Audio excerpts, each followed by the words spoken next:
village d'Angleterre en l'an 1577 dans la maison de la famille Shakespeare. Et si on réinventait l'adolescence de William Shakespeare, ce monstre sacré du théâtre anglais du 16e siècle? Et s'il avait eu une sœur? Et si cette dernière avait joué un rôle crucial dans son œuvre? On sait beaucoup et à la fois très peu de choses de Shakespeare. On connaît ses œuvres, mais sa vie privée, sa jeunesse en particulier, est méconnue des historiens. Le théâtre Leclou a donc profité de cette page blanche de l'histoire pour inventer de toutes pièces ce qu'aurait pu être l'adolescence de Shakespeare.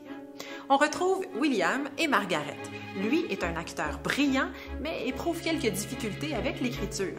Sa sœur Margaret a un talent d'auteur époustouflant, mais ne peut pas l'exprimer parce qu'on est au 16e siècle et que la place de la femme est à la maison. Tu viendras te cacher sous la fenêtre de l'école demain?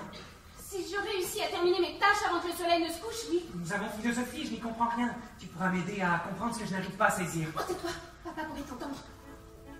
Ensemble, ils trouveront un subterfuge pour permettre à chacun d'exprimer son talent.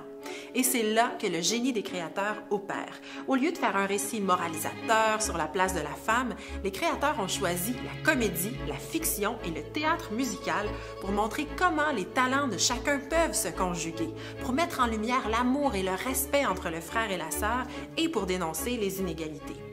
J'ai longtemps hésité entre la métaphore de l'étoile et la rime en hête. Vous allez constater par vous-même le choix que j'ai fait.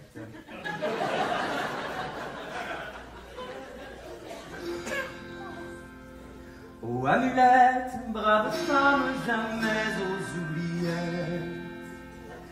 Tu n'es pas une allumette, tu n'es pas une silhouette, tu n'es pas une andouillette, non, non, tu n'es pas une amourette.